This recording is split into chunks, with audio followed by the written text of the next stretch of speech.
आपका YT classes में आप हम पढ़ेंगे वन्य जीव अभ्यारण्य।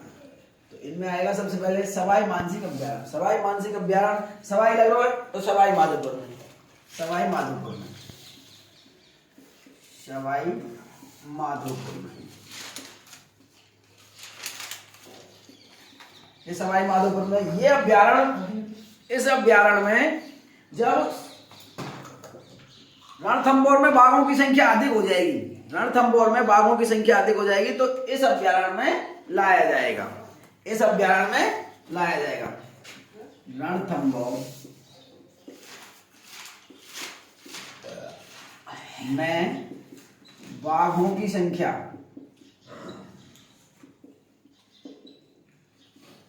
अधिक हो जाएगी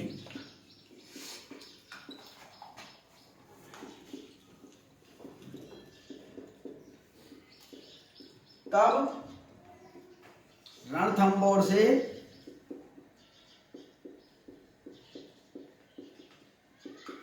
बाघों को इस अभ्यारण्य में लाया जाएगा।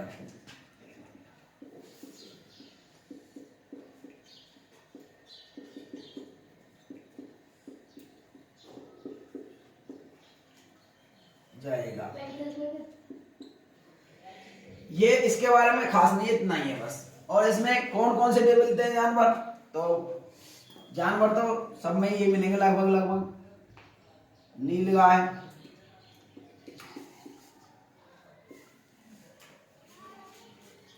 नीलगाय के बाद में ले लो अपना सब चीतल, जरख, जंगली बिल्ली आदि आदि। अब इसके बाद में सवाई माधोपुर में एक और अभ्यारण्य है, उसका नाम है सवाई माधोपुर। सवाई माधोपुर अभ्यारण्य भी सवाई माधोपुर में ही है। यह अभ्यारण्य भी सवाई माधोपुर में ही है, सवाई माधोपुर में, माधोपुर में है। ये भी सवाई माधोपुर में। एक और है जो पहले हम पढ़ चुके हैं, रणथंभौर। रणथंभौर, रणथंभौर भी सवाई माधोपुर में ही है।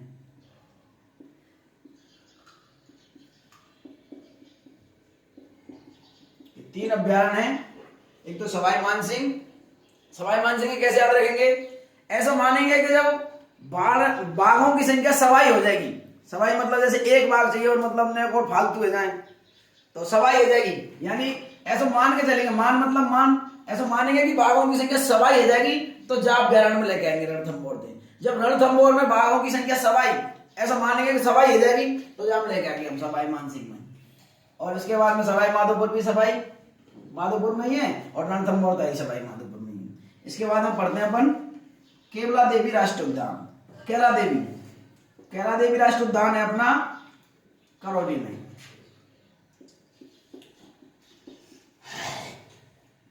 करौली में। और इसकी एक खासियत है कि ये धोक वनों के लिए प्रसिद्ध है, धोक वनों के लिए प्रसिद्ध है।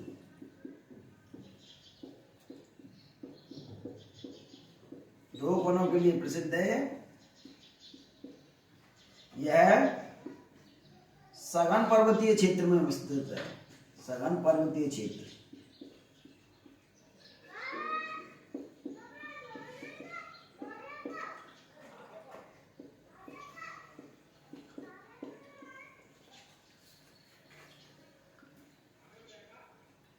यह सघन पर्वतीय, और इसमें वन भी कौन से प्रकार के मिलते हैं, दौग प्रकार के। तो आज की स्लाइड मतलब इस स्लाइड में इतना ही। इसके बाद में अगली स्लाइड में, तब तक आप इसका स्क्रीनशॉट ले लीजिए। इसके बाद में लेते हैं दर्रा अभ्यारण्य। तो दर्रा अभ्यारण्य है झालावाड़ में, झालावाड़, ये झालावाड़ में है दर्रा अभ्यारण्य। यहाँ पर बोलने वाला तोता मिलता है, आदमी की तरह बोलता है वो तोता, और उसका नाम है हीरामन तोता। हीरामन तोता। तोते का नाम है हीरामन तोता, जो कि आदमी की तरह बोलता है, बोलने वाला तोता। इसी से ज्यादातर प्रश्न पूछा जाएगा, बोलने वाला तोता। और इसमें गागराउंड का किला भी है, गागराउंड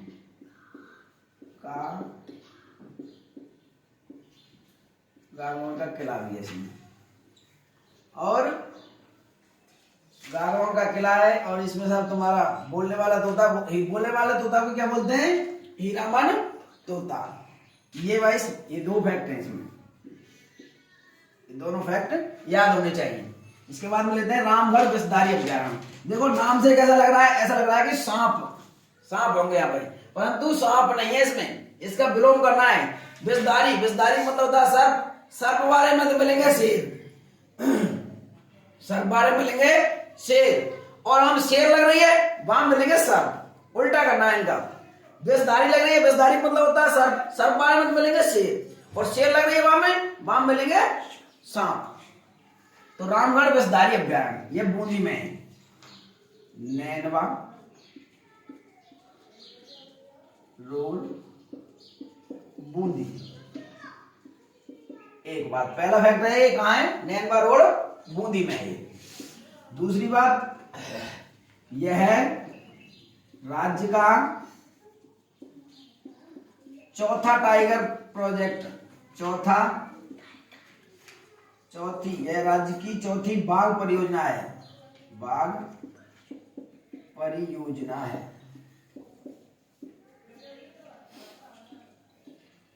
कब बनाई गई थी ये? 2022 में बनाई गई थी। और यह देश की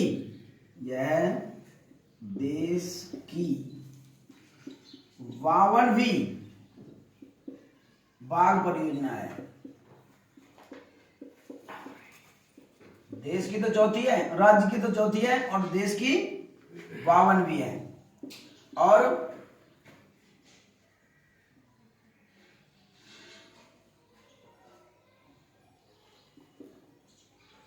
NTCA national tiger conservation area, यह रिपोर्ट जारी करता है टाइगरों के बारे में। टाइगर के बारे में यह संस्था जो रिपोर्ट जारी करती है। यह देश की तो 52वीं है और राज्य की चौथी है। यह एकमात्र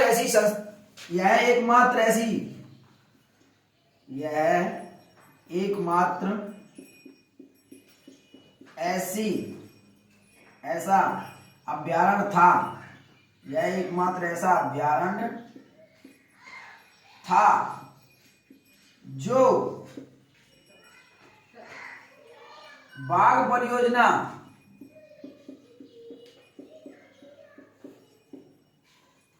ना होते हुए भी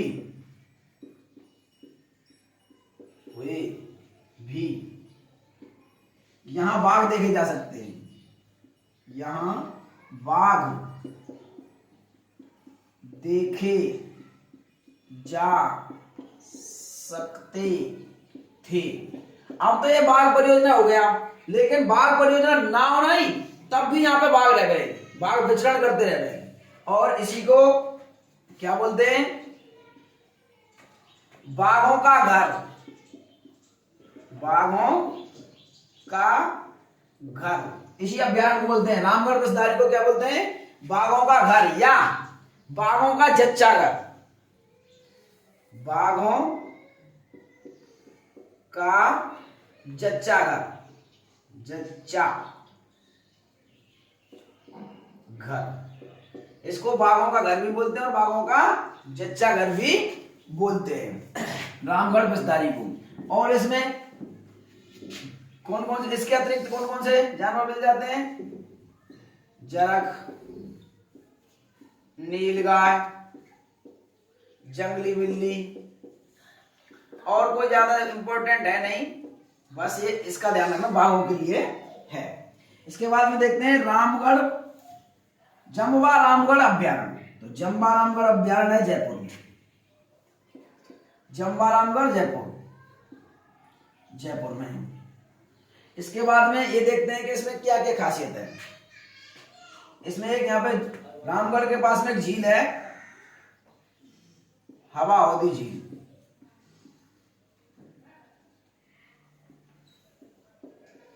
हवा अवधि झील, और ये कहां पर है? रामगढ़ में। रामगढ़ कहां पर है? जयपुर में। रामगढ़, तो ये रामगढ़ में हवा अवधि नाम की झील है। और यहाँ पे वन कौन से मिलते हैं? धोक वन। धोक वन मिलते हैं। तो जम्बा रामगढ़ अभ्यारण्य में जम्बा रामगढ़ जयपुर में हवा अवधि झील है यहाँ पे, और ये रामगढ़ में ही है, और धोक वन यहाँ पर मिलते हैं। बस इस स्लाइड में इतना ही, आगे अगली स्लाइड में, तब तक आप इसका स्क्रीनशॉट ले लीजिए। इसके बाद में लेते हैं अपन राष्ट्रीय चंबल घड़ियाल अभ्यारण्य। तो ये 3 राज्यों में फैला हुआ है। 3 राज्यों में फैला है। पहला फैक्ट तो यही हो गया। कौन कौन से में फैला हुआ है? एमपी, यूपी और आप लोग राजस्थान। एमपी, यूपी और आप लोग राजस्थान। इसके बाद में एक मतलब 30 सितंबर 1978 को एक अधिसूचना जारी की गई थी, एक स्वीकृति जारी करी गई थी। उसके अंतर्गत इनमें मतलब कब कब स्थापित हुआ था? इसमें तो हुआ था 20 दिसंबर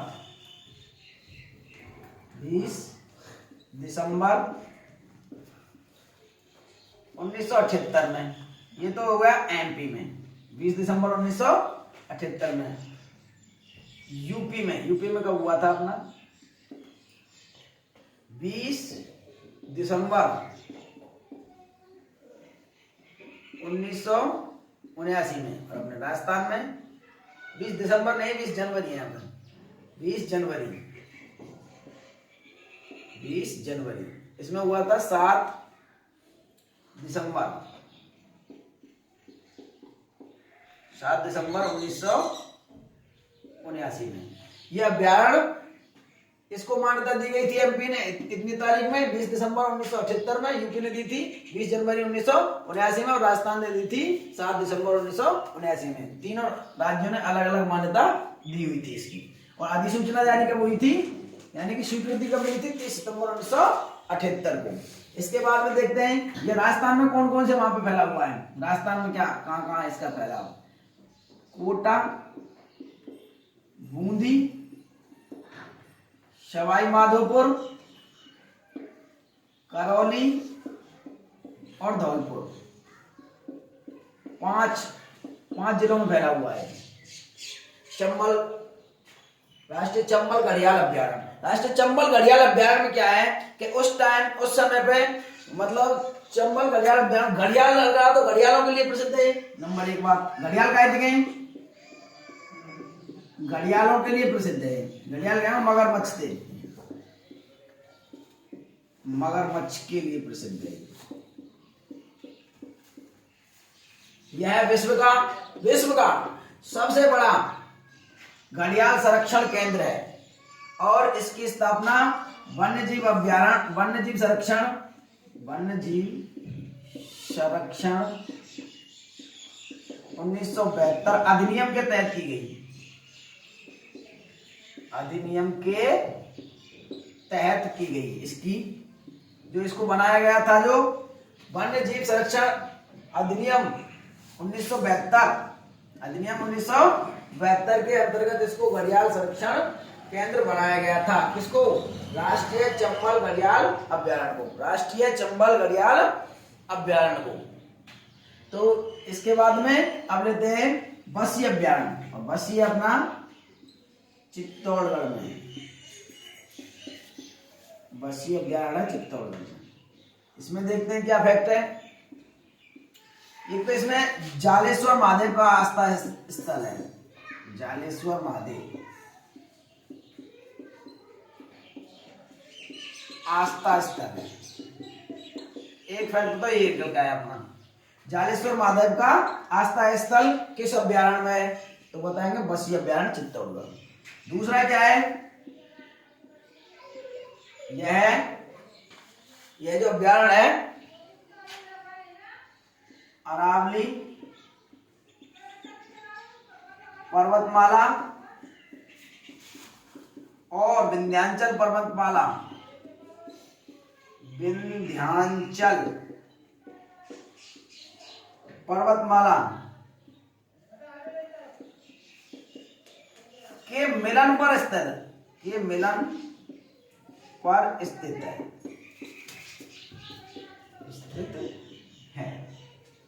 और इसमें कौन कौन से जानवर मिलते हैं? नंबर 1 चौसिंगा। चौसिंगा यहाँ का फेमस वो है जानवर। एक है सैंड ग्राउंड,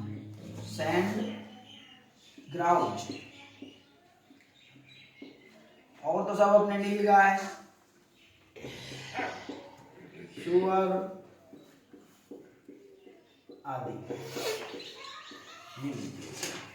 ये तीन फैक्ट निकल के आए हैं। एक तो ये चित्तौड़गढ़ में, ये तो पता ही होना चाहिए क्योंकि इनके जिले तो पता ही होने चाहिए। उसके बाद में जालेश्वर महादेव का आस्था स्थल भी इसी अभ्यारण्य में है। ये ज्यादा इंपॉर्टेंट है।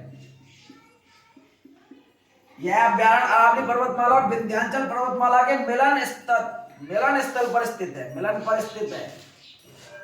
इसमें क्या मिलता है? चौसिंगा, sand grouse, very very most, sand grouse, नीलगाय, सुअर आदि, ये जो इसमें मोस्ट है चौसिंगा और सैंड ग्राउज। इसके बाद में आता है भैंसगढ़ अभ्यारण्य। भैंसगढ़ कहाँ? चित्तौड़गढ़।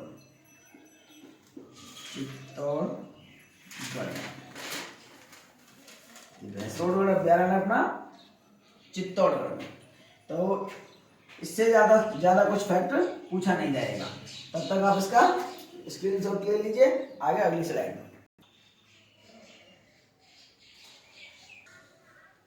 इसके बाद में लेते हैं अपना जवाहर सागर अभ्यारण्य। तो जवाहर सागर अभ्यारण्य है अपना कोटा, बूंदी, चित्तौड़गढ़ में। कोटा, बूंदी और चित्तौड़गढ़ में। सबसे पहले तो इसको पूछता है कहाँ है? चित्तौड़गढ़ में। ये घड़ियालों के लिए प्रसिद्ध है। घड़ियालों के लिए अब तक 3 अभ्यारण्य पढ़ लिए तुमने। कौन कौन से 3 अभ्यारण्य? घड़ियालों के लिए 3 अभ्यारण्य हैं। सबसे पहले राष्ट्रीय चंबल घड़ियाल अभ्यारण्य, सबसे ज्यादा घड़ियाल उसी में मिलते हैं। विश्व का सबसे बड़ा घड़ियाल संरक्षण केंद्र भी है वो चंबल। अब उसके बाद में आता है अपन भैंसगढ़ अभ्यारण्य। भैंसगढ़ अभ्यारण्य भी घड़ियालों के लिए प्रसिद्ध है। तीसरा आता है जवाहर सागर अभ्यारण्य। तो जवाहर सागर अभ्यारण्य भी घड़ियालों के लिए प्रसिद्ध है। यहाँ पे दर्शनीय स्थल कौन कौन से? दर्शनीय स्थल, तो दर्शनीय स्थल देखते हैं अपने। कोटा बांध है एक, तो यहाँ पे कोटा बांध। एक है गैपरनाथ मंदिर, गैपरनाथ मंदिर। एक साहब गरड़िया महादेव मंदिर, गरड़िया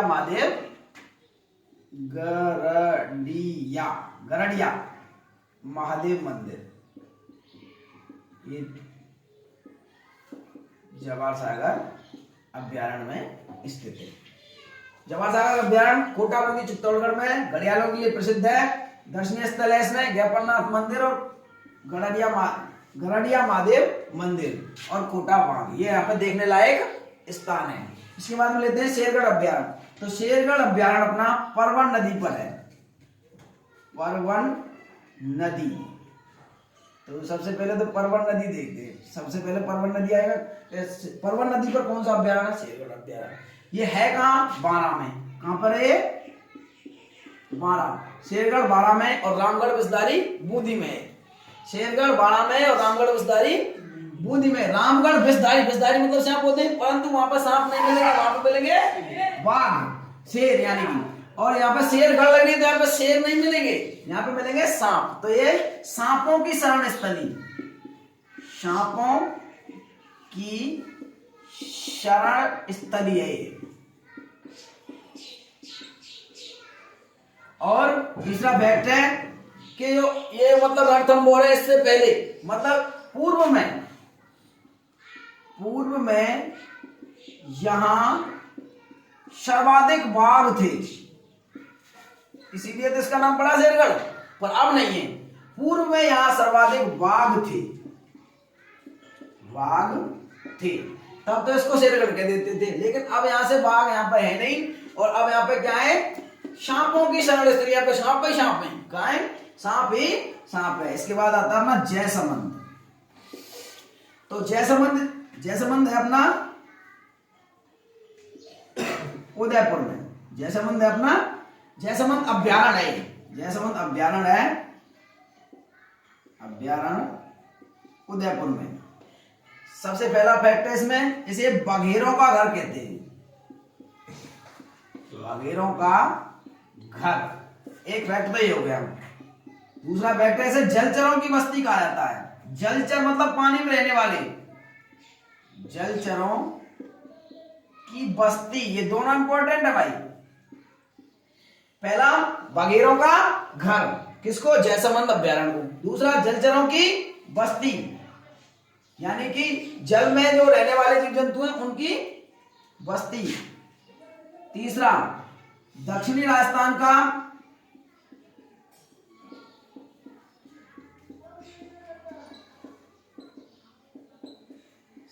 सबसे अधिक मनोरम स्थान, सबसे अधिक मनोरम स्थान, ये बात। और इसके बाद में देखते हैं ये कहां पर है, जयसमंद झील के पास में।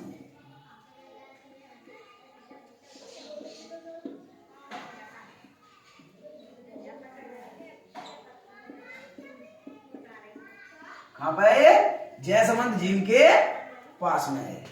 इस स्लाइड में इतना ही, आगे अगली स्लाइड। इसके बाद में लेते हैं नाहरगढ़ अभ्यारण्य। नाहरगढ़ अभ्यारण्य जयपुर में है, पहला फैक्ट। नंबर 2,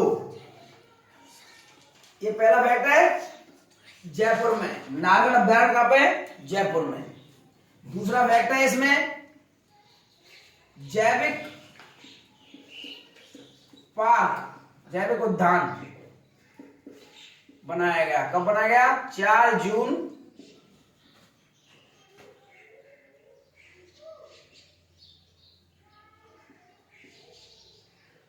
2016 को, 4 जून 2016 को जैविक उद्यान बनाया गया। इसमें तीसरा फैक्ट है, इसमें एक्जोटिक पार्क भी बनाया गया है। एक्जोटिक पार्क, एक्जोटिक पार्क बनाया गया है। ये 2 पार्क है, एक पार्क उद्यान से पार्क भी कहते हैं। तीसरा फैक्ट है इसमें, यह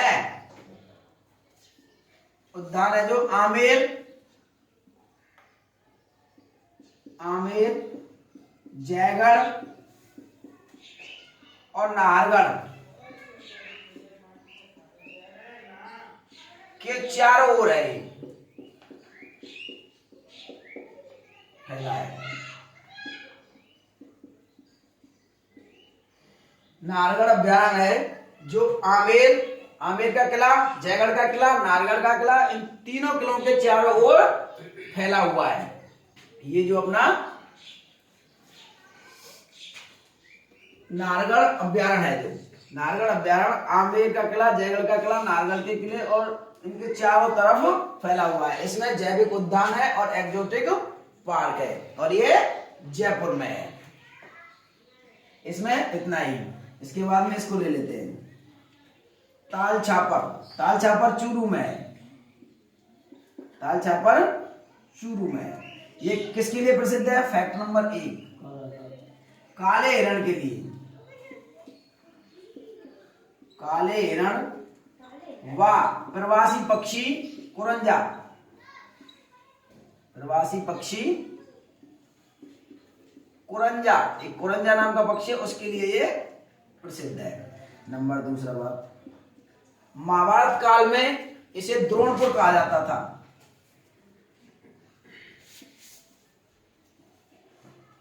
महाभारत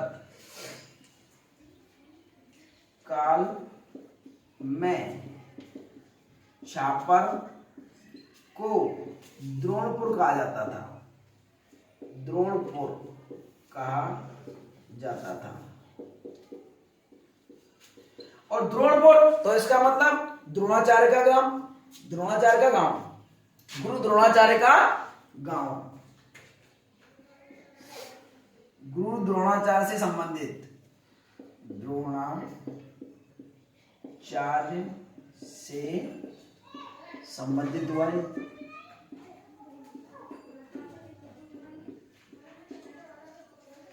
हुआ कि नहीं हुआ? ये गुरु द्रोणाचार्य से संबंधित हुआ फिर।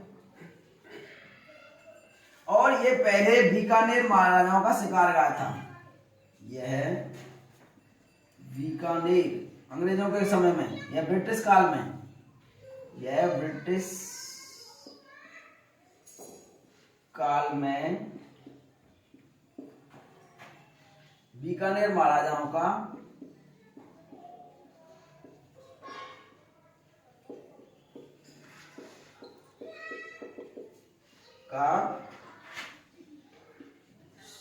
शिकारगाह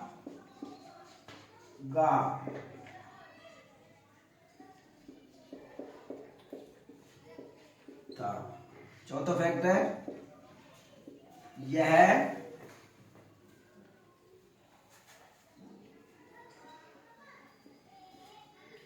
बीकानेर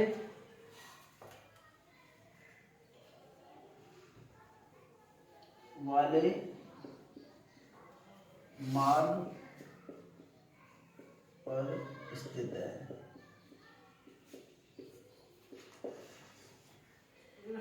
ये फैक्ट इसमें आते हैं। इसका आप स्क्रीनशॉट ले लीजिए। इसी में इसमें पूछ लिया जाए वन्य जीव कौन कौन से होते हैं, जानवर कौन कौन से होते हैं इसमें। जानवर लंगूर, सेही और पटागोह, ये इसमें मोस्ट है। और ये लंगूर, ये है इसमें नारगढ़। इसमें इको ले लेंगे अपन, इसमें ले लेंगे कि ये मतलब एक वो था हंस प्रजाति का पक्षी होता है, हंस प्रजाति का पक्षी, हंस प्रजाति का पक्षी, ग्रेलैंड गूंज, ग्रेलैंड गूंज इसका स्थानीय भाषा में नाम है, स्थानीय भाषा में नाम है इसका शिथिल सवर्ण। इसको स्थानीय भाषा में शिथिल सवर्ण कहते हैं, शिथिल सवर्ण। और यह जयपुर बीकानेर मार्ग पर स्थित है, जयपुर बीकानेर मार्ग पर स्थित है। इस स्लाइड में बस इतना ही, आगे अगली स्लाइड में। इसके बाद में 5 बड़े अभ्यारण्य लेते हैं। राष्ट्रीय मरु उद्यान सबसे बड़ा कैला देवी, कुंभलगढ़ और राष्ट्रीय चंबल घड़ियाल अभ्यारण्य और फुलवारी की नाले, 5 बड़े अभ्यारण्य। 5 छोटे अभ्यारण्य लेते हैं, सरिस्का आ, सज्जनगढ़, तालछापर और केसरबाग और वन विहार। इसके बाद में कुछ अन्य महत्वपूर्ण तथ्य देख लेते हैं। सलीम अली इंटरप्रिटेशन केंद्र, ये 2006 में बना हुआ था, 2006 में। और ये अपने कैला देव राष्ट्रीय उद्यान में है, राष्ट्रीय उद्यान में। पर्यटक परपथ सुनहरा त्रिकोण पथ पर, त्रिकोण पथ, पर्यटक परपथ सुनहरा त्रिकोण पथ पर स्थित राष्ट्रीय उद्यान है अपना केवला देव राष्ट्रीय उद्यान। और ये कौन कौन से पे है? आगरा, दिल्ली और मुंबई, इस हाईवे पे है। ये त्रिकोण तीनों जने ऐसे करके त्रिकोण बनाते हैं यहाँ पे। विश्व प्रसिद्ध शास्त्रीय पार्क केवला देव राष्ट्रीय उद्यान के पास में ही है। यहां से प्रश्न पूछा जाता है कभी कभी। उद्यान के पास। इसके बाद में इको टूरिज्म एवं बायोलॉजिकल पार्क कहाँ बनाया जा रहा है? भरतपुर में बनाया जा रहा है, भरतपुर में बनाया जा रहा है। इसके बाद में जंगल सफारी है अपने कैला देवी अभ्यारण्य में। जंगल सफारी, जंगल सफारी बनाया जा रहा है कैला देवी राष्ट्रीय उद्यान में। तो ये अपना कैला देवी अभ्यारण्य में है। जब से जंगल सफारी शुरू हुई है तब से करौली में पर्यटकों की संख्या बढ़ गई है। प्रदेश में 3 राष्ट्रीय उद्यान हैं, 3 राष्ट्रीय उद्यान, 4 टाइगर प्रोजेक्ट, 4 टाइगर प्रोजेक्ट है, 3 राष्ट्रीय उद्यान है, 4 टाइगर प्रोजेक्ट है, 16 कंजर्वेशन रिजर्व है, कंजर्वेशन रिजर्व, और 27 अभ्यारण्य है, वन्य जीव अभ्यारण्य। तो ये 3 कौन कौन से हैं? 3 है अपने, पहला रणथंभौर, दूसरा कैला देव मतलब ये 3 है, पहला है रणथंभौर, दूसरा कैलादेव, तीसरा है मुकुंदरा हिल्स। ये 4 टाइगर प्रोजेक्ट कौन कौन से हैं? नंबर 1 रणथंभौर, दूसरा सरिस्का, तीसरा है अपना मुकुंदरा हिल्स, और चौथा है रामगढ़ विषधारी। ये मतलब 16 कंजर्वेशन रिजर्व है और ये 17 वन्यजीव अभ्यारण्य जो अभी हमने पढ़े हैं। लवकुश वाटिका, प्रत्येक जिले में एक लवकुश वाटिका का निर्माण होगा जिसकी लागत राशि है 2 करोड़ रुपए। 2 करोड़ रुपए लवकुश वाटिका में खर्च किए जाएंगे और प्रत्येक जिले में एक लवकुश वाटिका बनाई जाएगी। फिलहाल झालावाड़ के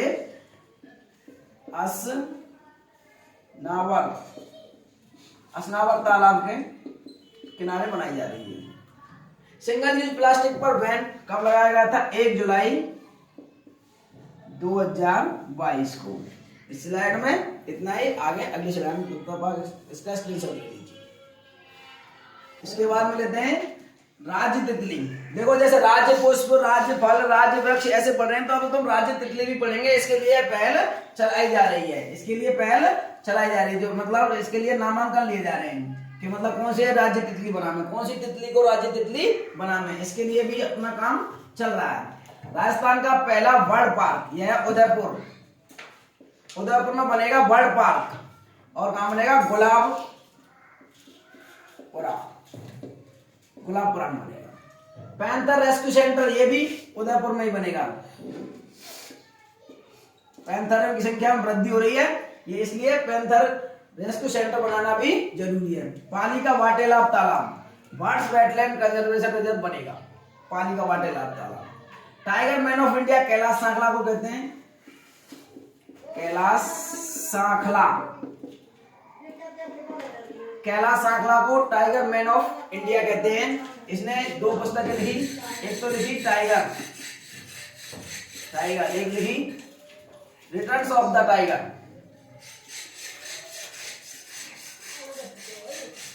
returns of the tiger,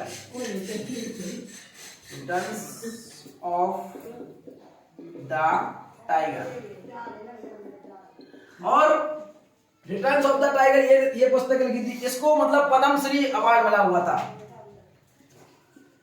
Padmashri award मिला हुआ था कैलाश सांखला को। और ये जोधपुर निवासी थे, कहां के रहने वाले थे? ये जोधपुर निवासी थे। और वन्य जीव संरक्षण के क्षेत्र में एक पुरस्कार दिया जाता है, उसको बोलते हैं कैलाश सांखला पुरस्कार। तो इस पुरस्कार की राशि कितनी है? 50,000 रुपए और प्रशस्ति पत्र। वन संरक्षण के क्षेत्र में उत्कृष्ट कार्य करने वाले व्यक्ति को कैलाश सांखला पुरस्कार दिया जाता है। उसकी राशि है 50,000 रुपए और प्रशस्ति पत्र। अब घर घर औषधि योजना 1 अगस्त 2021 को चलाई गई थी। इसका एक पहला चरण चलाया गया था। दूसरा चरण कब चलाया गया था? 2 अक्टूबर 2021 को दूसरा चरण। इसमें इस योजना में क्या है कि घर घर औषधीय पौधे बांटे जाएंगे, घर घर औषधीय पौधे बांटे जाएंगे। कौन कौन से पौधे बांटे जाएंगे? वो एक तो था तुलसी, गिलोय, अश्वगंधा, और एक है अपना तुलसी, गिलोय, अश्वगंधा, कामदेव पौधा है। तो ये 4 पौधे घर घर बांटे जाएंगे, घर घर औषधि पौधा, ये योजना थी। इसका पहला चरण चला था 1 अगस्त 2021 को, और दूसरा चरण चला था 2 अक्टूबर 2021 को। ऑक्सीजन पार्क कोटा में बनाया जाएगा, जाना प्रस्तावित है कोटा में। इस जैसलमेर में अनूठा पार्क बनाया जा रहा है। जैसलमेर में पाकिस्तान और भारत की सीमा पर, भारत पाक कह लो या भारत कह लो, भारत पाक की सीमा पर जैसलमेर के घोटारू गांव में, घोटारू में इस प्रकार से पेड़ लगाए जाएंगे कि उसमें मतलब ऊपर देखेंगे तो मतलब इस प्रकार से इस क्रम में पेड़ लगाए जाएंगे कि दूर से देखने पर ऐसा लगेगा कि इंडिया लिखा हुआ है। क्या लिखा हुआ है? INDIA, इंडिया लिखा हुआ है। तो ये अनूठा पार्क है। खींचन गांव, जो ये खींचन गांव है, ये कुरंजा पक्षी के लिए है, कुरंजा पक्षी के लिए प्रसिद्ध है, प्रसिद्ध खींचन गांव। इसके बाद में सावर झील में राजहंस आते हैं, राजहंस, सावर झील में राजहंस आते हैं, इनको बोलते हैं बर्ड फ्लेमिंग।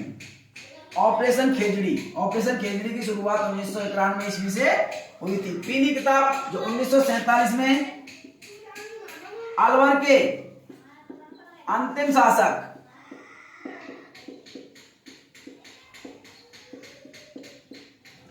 तेज सिंह द्वारा तैयार करवाई गई वन रिपोर्ट थी, पीली किताब। टाइगर इंट्रोडक्शन कार्यक्रम क्या है? टाइगर रीइंट्रोडक्शन कार्यक्रम। तो इसका मतलब जब 2005 में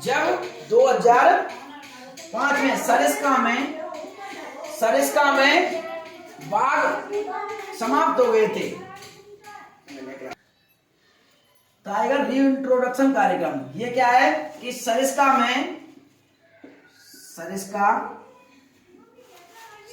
में जब बाघ समाप्त हो गए थे, एक भी बाघ नहीं बचा था, तो ये 2005 में समाप्त हुए थे। 2005 में जब सरिस्का अभ्यारण्य में बाघ समाप्त हो गए थे, बाघ विलुप्ति के कगार पर थे, तब 2006 में रणथंभौर से बाघ पुनः लाए गए।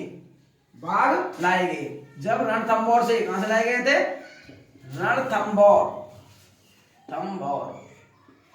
रणथंभौर से एक बाघ लाया गया।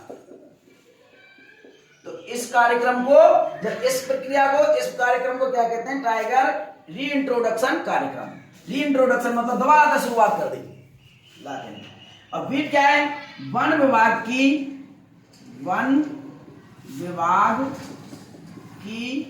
सबसे छोटी इकाई, वन विभाग की सबसे छोटी इकाई बीट होती है। और पेंगोलिन या आड़ाहुला, तो पेंगोलिन एक पक्षी है, इसको स्थानीय भाषा में आड़ाहुला कहते हैं। ये किस अभ्यारण्य में मिलता है? ये मिलता है सीता माता अभ्यारण्य में। सीता माता अभ्यारण्य, पेंगुलिन, इसको स्थानीय लोग आड़ाहुला कहते हैं। ये सीता माता अभ्यारण्य में मिलता है। और अपना राज्य पक्षी क्या है? घोड़ावड़। राज्य पक्षी क्या है? घोड़ावड़। इसको सोन पक्षी भी कहते हैं। राज्य पक्षी घोड़ावड़, इसको सोहन चिड़िया भी कहते हैं। आज के लिए बस इतना ही। अगर आपको हमारी ये क्लास पसंद आई हो तो लाइक करें, शेयर करें और सब्सक्राइब करें। अधिक से अधिक लोगों को शेयर करें ताकि आपके साथ साथ उनका भी भला हो सके।